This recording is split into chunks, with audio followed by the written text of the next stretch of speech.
introduce Afton and Latoya and Hannah, who will be joining us later, but is off screen right now. Let me pull up the thing. Okay. Sorry, I have so many tabs open with everyone's bio. Okay. Afton Thomas and her family moved to Oxford, Mississippi from Columbia, Missouri in the summer of 2012, which I didn't know, and I am also from Columbia, Missouri. That's crazy. Yeah, I didn't know that. We'll talk about that later. She's the Associate Director for Programs at the Center for the Study of Southern Culture at the University of Mississippi. She is committed to the LOU community and currently serving on the boards of Move On Up Mississippi, the Lafayette Oxford Foundation for Tomorrow, and Friends of the Museum, as well as a steering committee member with Leadership Lafayette. She has an 8-year-old daughter, a 5-year-old son, her husband, and Mavis, the family's new puppy, to keep her busy. We did all see the puppy beforehand. The puppy is very adorable. Latoya Falk has a BA in English Literature and an MA in Rhetoric and Writing from Michigan State University. She is currently an MFA student at the University of Mississippi, where she also teaches in the Department of Writing and Rhetoric.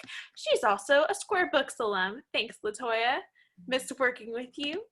And then Hannah, who's not on our screen yet, is the Youth Services Coordinator at the First Regional Library, which serves the local community via the Lafayette County Oxford Public Library. She is passionate about library services and diverse books for young people, and she's a member of the 2021 Caldecott Committee, which is a huge deal. Hannah and all the staff at the library are thrilled to help provide suggestions for further reading for children and teens or their adults who are looking to explore race, identity, and other topics, and she encourages readers to borrow, read, and buy more books written by diverse authors. So at the end of our meeting, oh, there's Hannah. Hi, Hannah. Hannah's going to pop on and give us some book recommendations. But for now, I want to give it to Afton and Latoya, who are going to talk about this book, and then I'll be back when it's time for questions. If y'all have questions, go ahead and submit them through the chat. Bye for now. Go for it, ladies. All right. Thank you. Thank you, Sammy. Thank you, Square Books, for allowing us this opportunity. Oh, look, there's the profile. I'm sorry, I'm easily distracted. I mean, Sammy's profile. That's great. Thank you for giving us this opportunity to talk about the only Black girls in town. I was approached by Square Books, and I thought immediately who I wanted to be in conversation with was Latoya Falk. Full transparency, we don't know each other well. We have lived here and have had interactions through social media, and then we've had coffee together. But I've really enjoyed getting to know her better since preparing for talking about this book. We are both mothers of young Black girls. My bio, I guess I need to update. Olive is now 9. And if she was in this room, she would say, excuse me, I am 9. But of a 9-year-old, and Latoya's daughter is 7. And so we had that in common. We're both from the Midwest. We are hands-on parents. We go on and on. We have shows in common that we like. So I'm thrilled to be in conversation with her today, live with you all, since we've done it a couple times already. Before we do the synopsis, would you like to say anything, Latoya? Yeah, just thank you, Square Books. Thanks for having us. And it has been a pleasure talking about this book with you and getting to know you, Afton. And yeah, it's been a joy. So thank you. Thank you. Thank you. So Brandy, and that was a delight. Another Missourian, since I've learned that Sammy and myself are both from Missouri, to have Brandy take the time to send that video to us. She kind of talked about what the book is about, but because I did put together a synopsis, we're gonna listen to it again, okay? So The Only Black Girls in Town is a book by Brandy Colbert, and it is about 12-year-old beach-loving surfer Alberta, who forges a friendship with her new neighbor, Edie. And she is the only other Black girl in the 7th grade class. So up until this point, Alberta, living in Ewing Beach, a small Central California coast town, has been the only in her grade. And she is excited to learn that someone on her street, a Black girl who also lives on her street and is also in 7th grade, has moved to town. Edie grew up in Brooklyn Edie and her mom moved to Ewing Beach after her parents' divorce. Her father and brothers stayed on the East Coast. They move into the old bed and breakfast where the late Mrs. Harris once lived and owned it. I want to go back just a moment and also share that Alberta lives and has lived her whole life in Ewing Beach with her two dads. So that already we see their family dynamics in the descriptions. When Edie finds some old journals in the attic of Mrs. Harris's bed and breakfast, Edie and Alberta launch an investigation to find the author and unravel the mysteries of that person's life. Together, the two girls navigate the drama of middle school friendships, learn some lessons about Black history, and discover for themselves the power of research, including what Olive was like, what is that? The old school microfilm at the library. So Latoya and I will talk about the themes and the characters in the book. Try not to give away too much. We have said to each other over and over again, oh my goodness, we could talk about this and we could talk about this. But we'll try to just dangle a few carrots if you haven't been able to read it yourself. And then hopefully those who have will have some questions that we can elaborate on. Okay. So Latoya, you want to talk a little bit about some of the themes? Yeah, absolutely. So one of the themes that's quite dominant here is race, right? Two Black girls who find each other and are very happy to have one another. And then friendship is a theme that comes up and is a thread throughout the entire book. So we've got Edie, who's in 7th grade, and Alberta. Alberta is new to town, but before Edie arrives, Alberta has a friend whose name is Laramie, and Laramie is white, and Laramie is Alberta's best friend.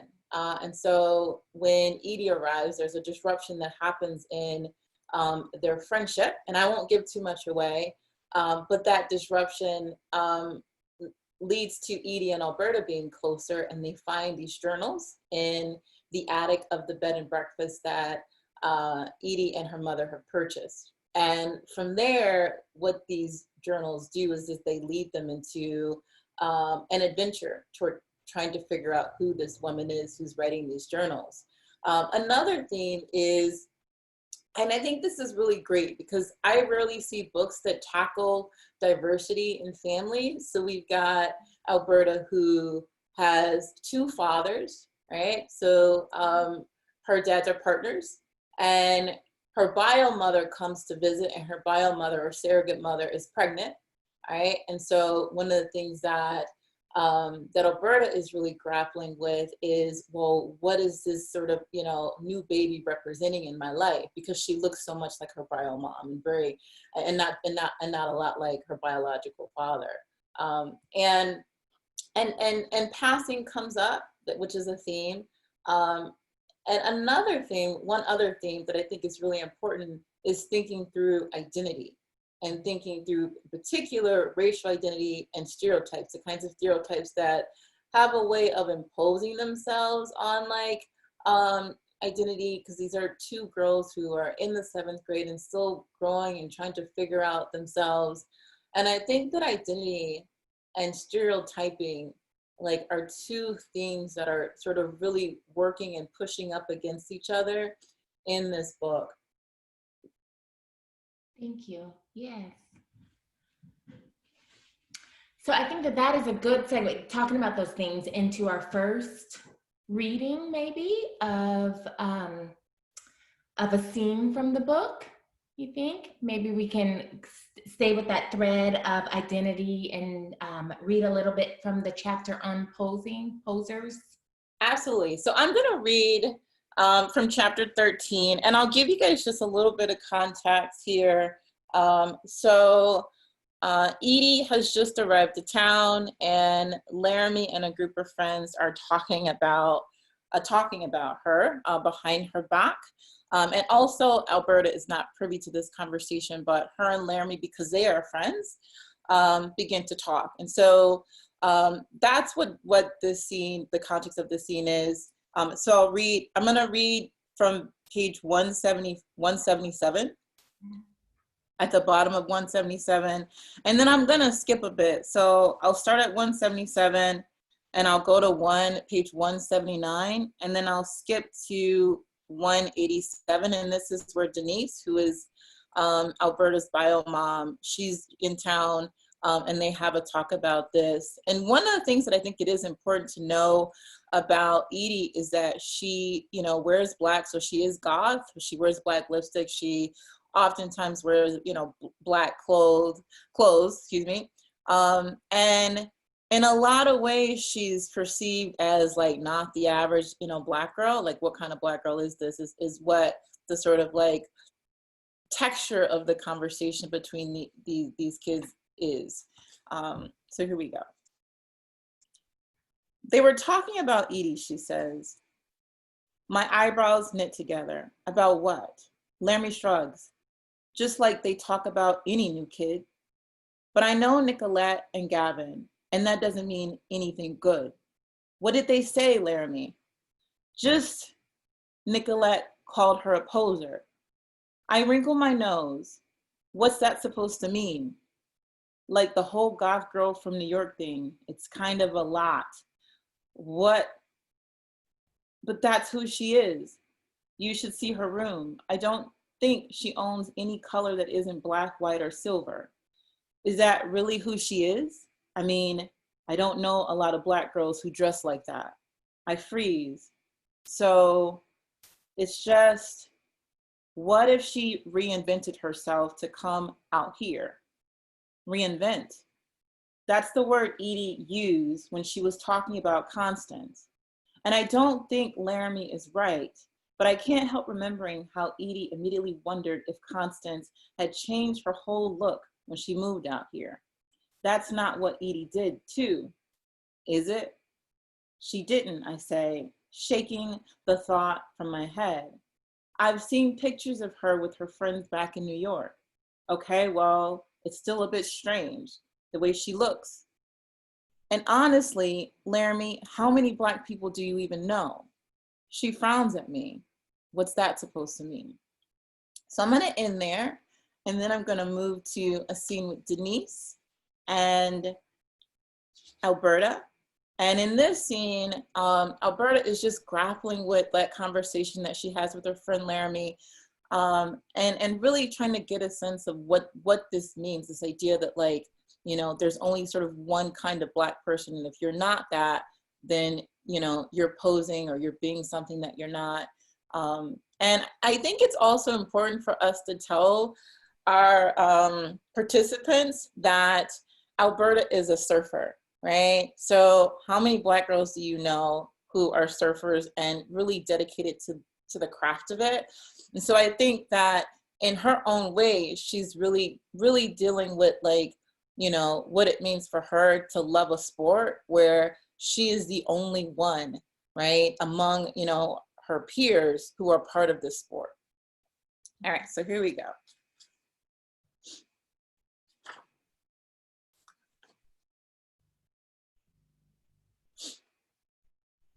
What about Edie? Denise asked.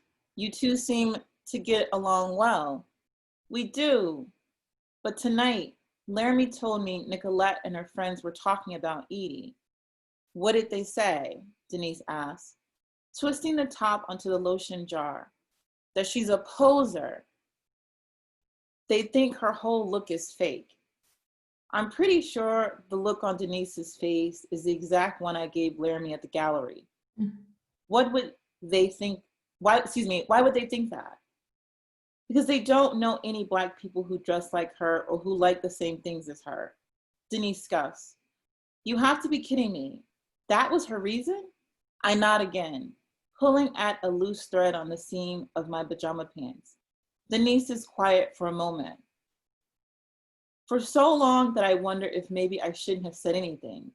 She has enough on her mind, I think, as her protruding belly catches the corner of my eye.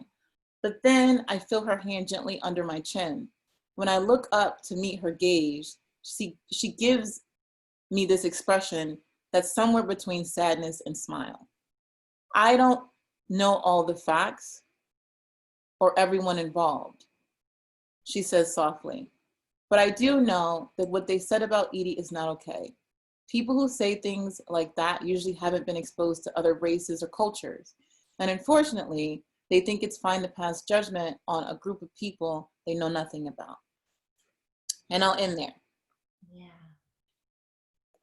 And I think the scene is really, really important because of what it exposes. Like when kids are getting their registers of others, right? People who are unlike them from either television or media, right?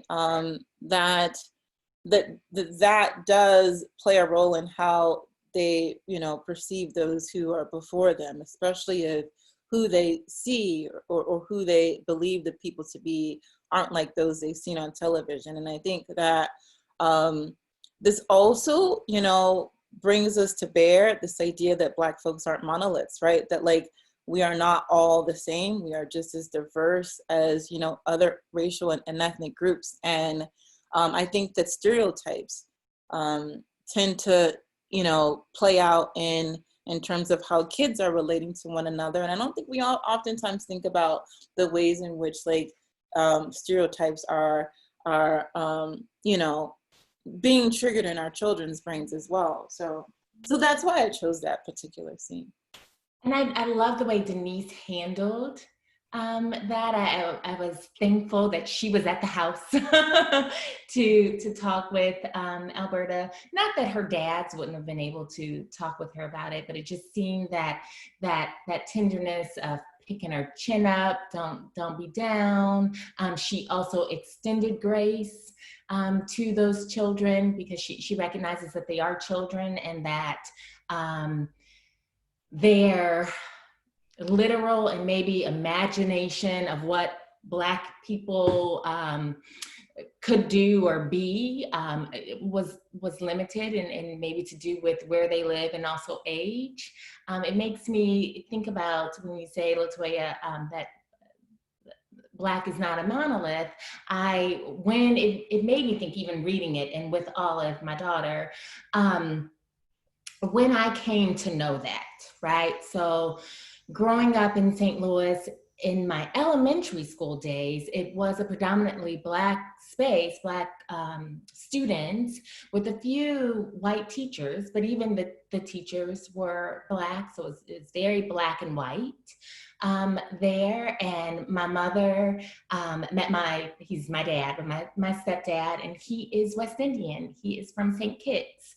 And so this idea of there being a Black person who speaks differently, has an accent that's not like, regional within the States. He came to, I embraced that and welcomed it, and he didn't treat him any differently, but I did learn about Caravana and Calypso music and all the things that come with being West Indian for him, and food and music and dance. When my home life met my school life, and he came to school, and I was in 4th grade at this time, so younger than Edie and Alberta, but the same age as Olive. And the next day, after he comes to school, for whatever event it was, the next day, there were some girls that said, my mom says Jamaicans beat their wives, and I'm like, what? First of all, he's not Jamaican. And I'm pretty sure that that's not true. But just, again, those stereotypes and this lumping together that happens. But it made me think of that I knew one way of being Black American, and then I met my dad, and he complicated that in a beautiful way and made me learn at an early age that there were, we were not a monolith, we were not all the same. And then being combated and had to fight that right away the next day at school. That was my connection to that scene. You want to keep going? Because I'm sure we're going to get to our audience questions. Want to do one more reading? Yeah. Do you want to share one? Okay. Yeah. So I think, thank you for picking that one. I think that we introduced a character that we hadn't mentioned before, and that is Constance. And that was the scene that I've chosen, or not scene, that's my theater background, chapter that I've chosen, which is chapter 7, and it is titled Constance. And if you're following along in your book, it's page 97. And just to give it a little context, so Latoya is let you know that Edie is goth, likes to wear black, wears lipstick. She even drinks coffee. She's very mature, as my 5-year-old says. Mature. So she invites Alberta over, and she has decked out the attic of the bed and breakfast in her style. And when Alberta comes in, she says, "Oh, it looks very you in here. Black curtains, black bedspread. It's very her. It's very goth." And Edie wants to share those journals. This is the first time that we are introduced to the journals, and they're in a metal box. And she says, "I found these. I don't know who they belong to. There's a woman's name. She signs them Constance, but that wasn't Mrs. Harris's name. Like, who is this person?" So Edie hands one of the journals and there are tons of them, hands one of the journals to Alberta. And this is Alberta reading the first journal entry. And the journal entries are in a different font than the rest of the book. So you can tell that it is an entry and they are all dated. And so this one is January 8th, 1955. "Oh, I think I adore San Francisco. Mama always said California wasn't for us. But then who is it for? I believe she doesn't enjoy big cities, but I love it here. The first time I crossed that beautiful bridge, I felt so alive. Sometimes the fog stretches so thick you can hardly see your hand in front of you. People complain, but I don't care if I never see the sun again. I didn't know if I could do it, but I did, and it was the best decision I ever made coming here. I am home. Love, Constance." And the book is narrated by Alberta. So she goes on to say, after she reads that entry, "I rest the open book on my knees. Where did she move from? It doesn't say." Edie reaches for her coffee, or at least I didn't get to that yet. So they're now asking themselves these questions. Who is this person? How did these journal entries, these journals get here? They read on a little bit more that day, and they learn that Constance, she's now gotten a job. She's gotten a job in San Francisco. She works for the Grahams, a family. She is cooking and cleaning and taking care of the Grahams' children. And she says in this journal entry, and we don't know who she's writing to, but she says in this journal entry, "Mother would not approve of this, but this is fine. I won't do it forever, but I'm liking it so far. And the Grahams would love if I stay forever." And then there's another entry that Edie says to Alberta, "You must read this one. You have to read this one next." And she kind of feels bad because she's now saying, "I want us to read these together, but actually I've read some already." So this was the next entry that Alberta read. September 19th, 1955. Today, Mrs. Graham and Mrs. Ogden had Mrs. Ogden over for tea. I overheard them talking. I swear I wasn't trying to eavesdrop, but they weren't trying to be quiet either. They were speaking about the Negro boy who was killed down south. His mother had an open casket, and one of the Negro magazines printed pictures of his mangled face. Mrs. Graham said it was a shame, but Mrs. Ogden tissed her. She said maybe if that boy had been minding his own business, he wouldn't have ended up like he did. I couldn't help it. I held my breath as I waited for Mrs. Graham's response. She told Mrs. Ogden that things are different down there, that we don't really know what it's like when we're all the way across the country. Mrs. Ogden said the Negroes have been getting uppity since they won the Supreme Court case to desegregate the schools. But she didn't use the word Negroes. I've never heard Mrs. Graham speak so brusquely. Marilyn, I've told you I don't want that language in my home. Now, if you'll excuse me for a moment. Then Mrs. Graham came into the kitchen and put another kettle on the stove, though I was standing right there. As soon as I heard her coming, I busied myself with wiping down the counters, but I don't think she even noticed that I was standing right next to her. Love, Constance. Alberta goes on to say a lump rises in my throat when I'm done reading. I think she was talking about Emmett Till, Edie says before I can open my mouth. Do you know about him? Yeah, my dads are big on Black history. They say the schools here don't do a very good job of teaching it. My mom and dad say the same thing about New York schools. Edie pauses. And so will I. I'll pause there also. So I chose that particular bit from the book because the journals have play such a big role, and for me in talking about this with Olive. So what I did with this book, let me pause and say how I came to even know about this book. The pandemic started in March, right, for us here, and I think we were maybe 2 weeks into being at home, extended spring break, and the shelf awareness came into my email, and this book was in it as one of the books. So Sammy and Lynn and All Square Books, I read those. And I take suggestions. So we ordered the book, and it came in, and Olive and I started reading it. And we've been reading books together. She reads on her own. She's an avid reader, but reading with her, me reading to her, she enjoys, because then she can really just focus on the words and concentrate on what she thinks the people look like, or where they are, and she doodles while I read. It's really nice. And then she can just ask questions organically. So it's not a history lesson in the true sense, which I don't think is anything wrong with that, but it gives us another way to talk about topics and history and things that come up. So this book, and when we got to that chapter, allowed me to say, like, oh, do you remember? Because we had talked about Emmett Till previously. So that gave her a chance to kind of connect that 12-year-olds are talking about it in the book, and for her to then recount what she knows about history. And that's what the journal entries do throughout the book. They kind of, because they're in the 50s,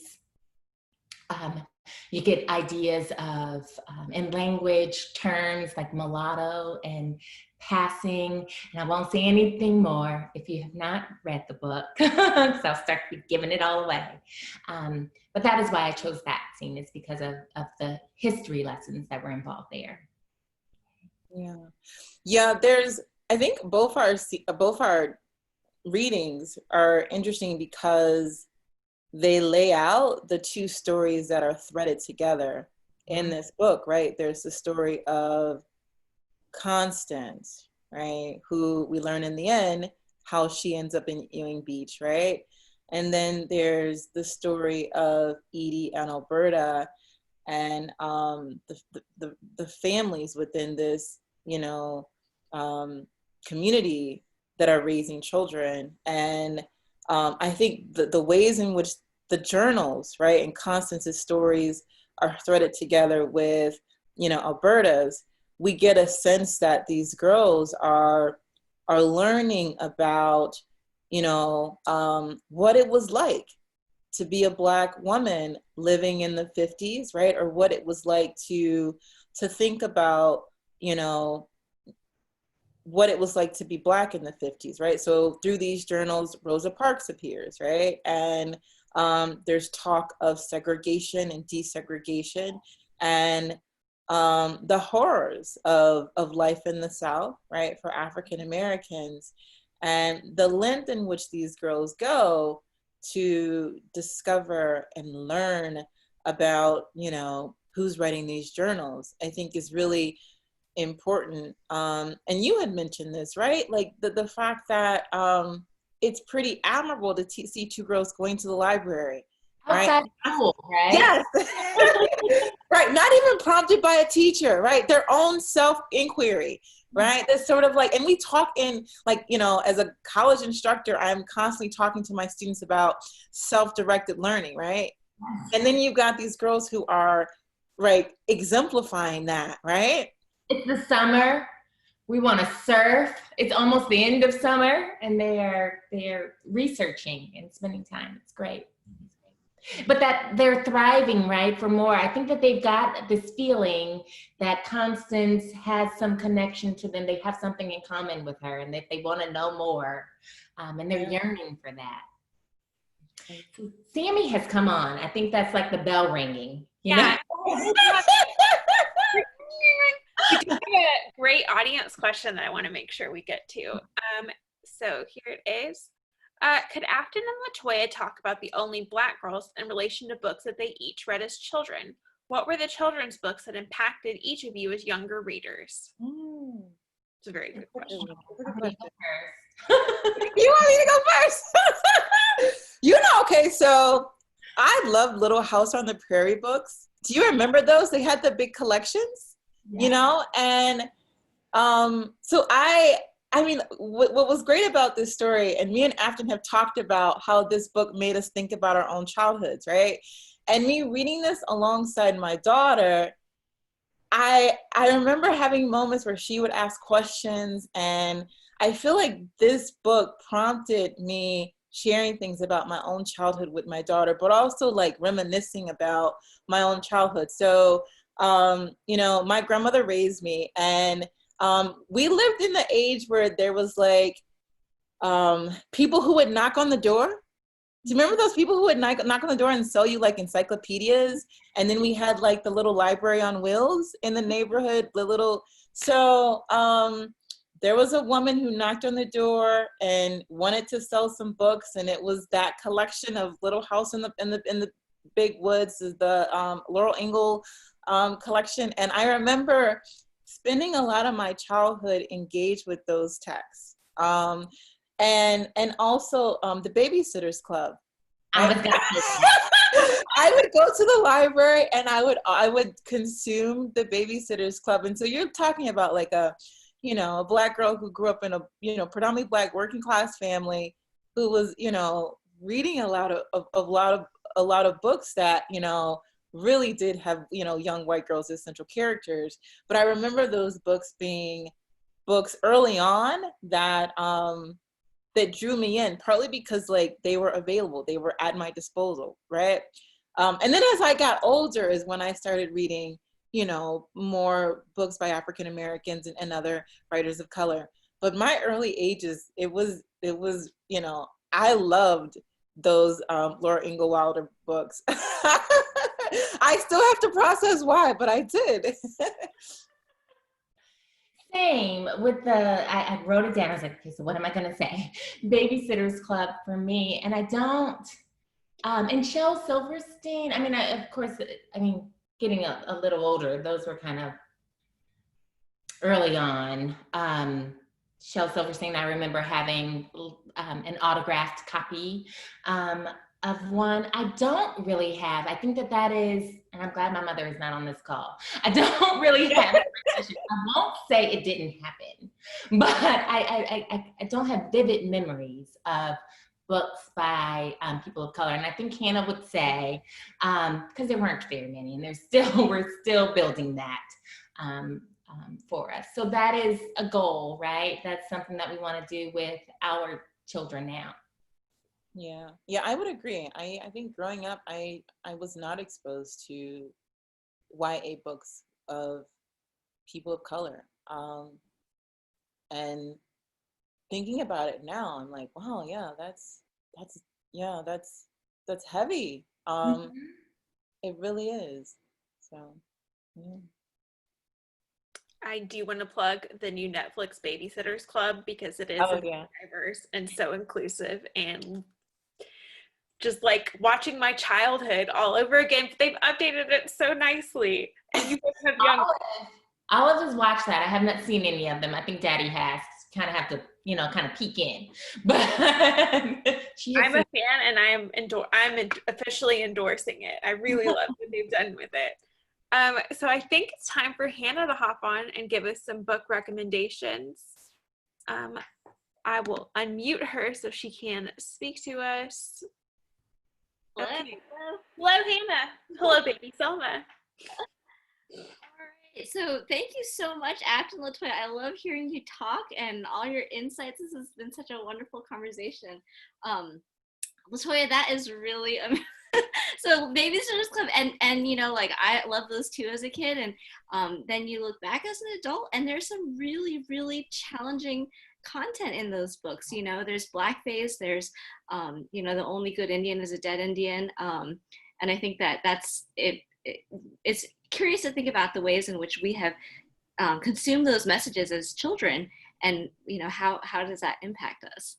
So I'm really thrilled that as Afton mentioned that, and Latoya mentioned that there is more content that's coming out by Own Voices authors. And so we have a wonderful opportunity for all of our children to access books that have authentic stories from the people who live those lives, these lives. So I think Sammy is do you want to go ahead and share that? Yes. Books really quickly. Screen So share. what we've done is we've come up with a handful of picture books, and then chapter books and young adult books. So I just want to point out there are more and more books that are coming out for all ages that are written by authors of all backgrounds, but for the purposes of this conversation, we wanted to focus on particularly Black and African American authors. So here are a handful of them. They are all amazing and wonderful books. I think one thing that I really love about this collection of books is that it really speaks to the breadth of experiences that exist within sort of Black lives. And I think that that's something that definitely comes up in The Only Black Girls in Town, is that Black isn't just Black, but Black is so many different things. And you get a sense of that in these books. So these are, I think, all available at Square Books. They are also available at the library. Lots of the books are available on ebook and audiobook as well, particularly for the middle grade books and the young adult books. Audiobooks are available. So this is sort of the next sort of age up, middle grade books. So these are chapter books and longer. This is the middle one here, New Kid, is it's a graphic novel, so it's there's something for every type of reader here. These books deal with friendship and with interracial friendship and colorism. If you really love The Only Black Girls in Town, The Parker Inheritance, I spotted that on Brandy's bookshelf, and I was like, hey, this one has a lot of overlapping themes with that book, and I think there's a mystery, there's friendships, so I think that one's really worth checking out. But these are this book on the bottom here, Woke, I would say, that one really has some incredible poems that have really bolstered me during this time. I think for anyone who's thinking about this moment of racial uprising and also reconciliation insofar as that's happening, this is a really powerful book of poetry. And then for older readers, so Morgan Parker was in town, I guess, was that last year, Sammy? That was last year, and we do still have signed copies because we loved it so much. We wanted to have them forever. And she's an incredible, I didn't even think about this until I was talking to Afton about The Only Black Girls in Town, but she grows up in a California community, and it's sort of autobiographical, but it's an incredible story about sort of an alternative, she sort of has similarities to Edie, I think, but this is a great book, and I would say Black Enough is another incredible collection of short stories and poems, and just some of the best authors that are out there doing work right now are included in that book. I think including Brandy Colbert. Is she in that one? I don't see her name, but yes, she is. Okay, there she is. Yeah. Yeah. I would also say, definitely Say Her Name by Zetta Elliott. So if you aren't familiar with Zetta Elliott, she is she's an author who has really done a lot to push beyond the bounds of traditional publishing and just find a space for specifically Black women, but all authors to find ways to get their voice out outside of the traditional power structures. And this book, Say Her Name, is specifically, again, in the theme of the Crossroads book group, really talks about the moment of women in particular experiencing police brutality and other types of oppression and aggression, and you know, us lifting those voices. But so there's a handful of books I would definitely say, you know, the library has them. It's a great way for you to check them out and read them, and then go ahead and buy them, because we do want to have these authors continue to be able to do their work. Okay. Hannah, thank you so much. What is the all boys? So that, Yep, that one, you put it back.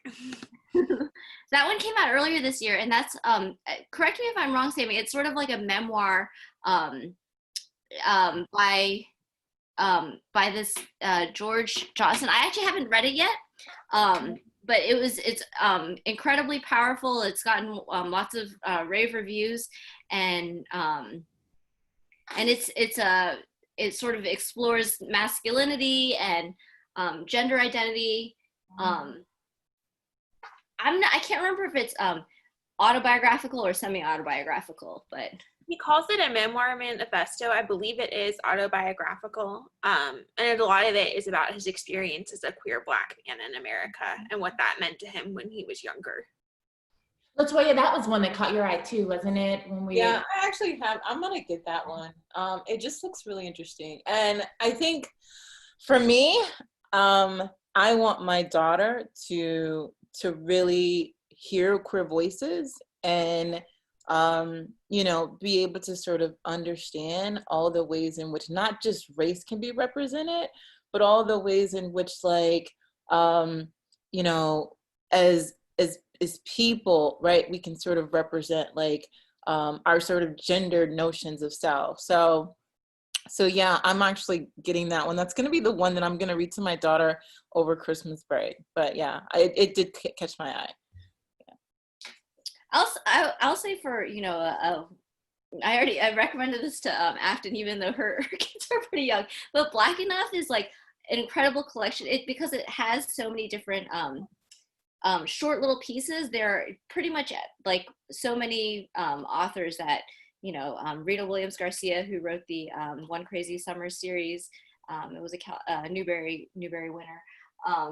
Jason Reynolds, who, you know, was in town. Was that last fall? It was last fall, I know. Oh yeah, that was awesome. So it just has, like, you know, big names and smaller names. It has just, and there's a little bit of something for everyone. And I think it really gets to the question, I think, that comes up in The Only Black Girls in Town is, you know, what is Blackness, and is there such a thing as Black enough, and what are the markers, and that there in some ways aren't, you know, right, that all of these authors identify as Black in some way, but that these all are part of the author's experiences or the character's experiences, and that's enough. Yeah. And there's one other thing I want to say, because when I finished The Only Black Girls in Town, I mean, reading it with my daughter was such a fulfilling experience, especially because, you know, she's schooling from home. So it really sort of connected us more. But I don't want folks to think that like this is a Black author text that's only for Black families. Like, this is a book where people across sort of racial and ethnic backgrounds will get something from it.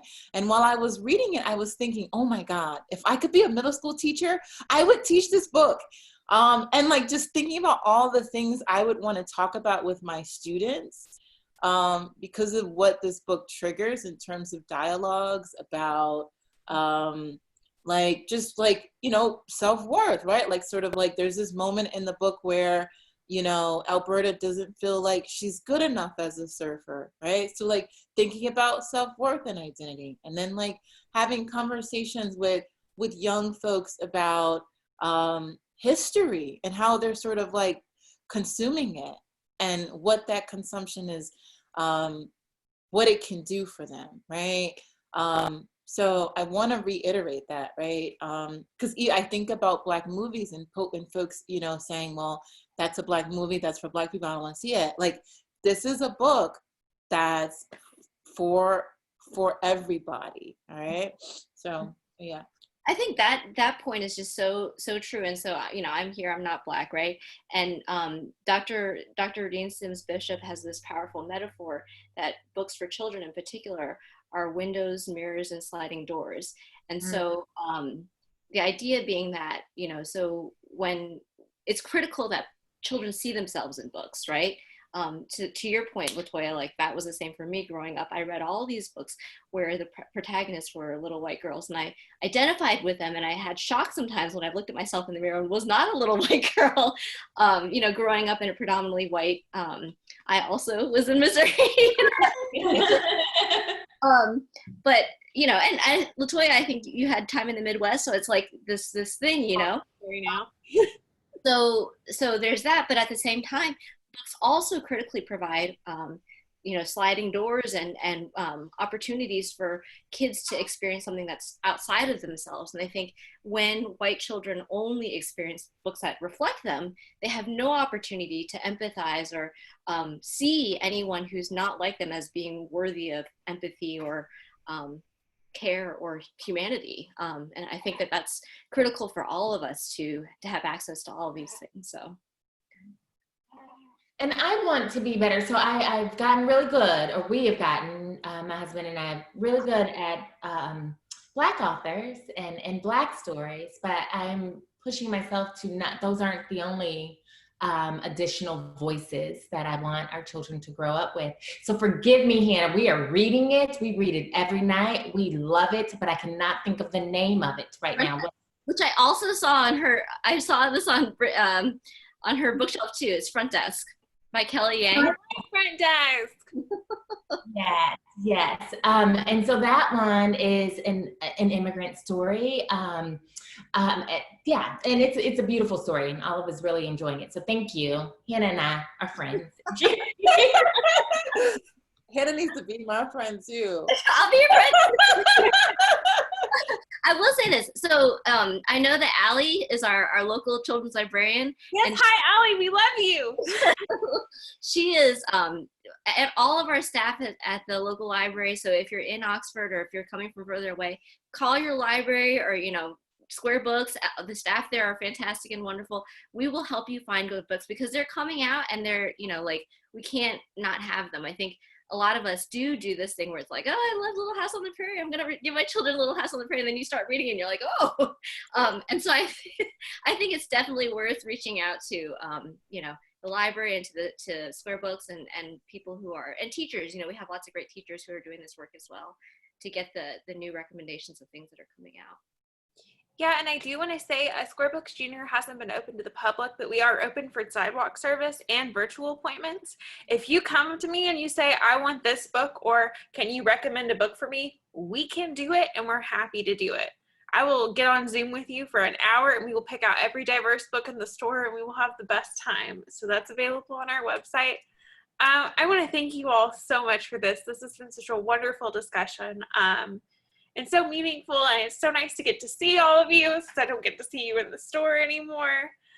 So thank y'all so much for doing this. I am going to send out a follow-up email to all of y'all that has the graphics that Hannah made with the book recommendations, so you'll have a copy of those, and you'll have a direct link to buy a signed copy of The Only Black Girls in Town, which we all highly recommend. Thank you for everyone who joined us. We know it is a Saturday. It's a football day. You know, that means stay inside or go outside to different people. So thank you for being with us on the middle of your Saturday afternoon. Yeah, thank you. And it's just been good seeing you guys. But yeah, this has been wonderful. Thanks. And special thanks to Hannah for being here so soon after she gave birth. Wow. Superstar. Like, I don't know if I would be able to hold this baby and be a part of this call. You are rocking it out. Second child, look at her. All right, well, that is it from us.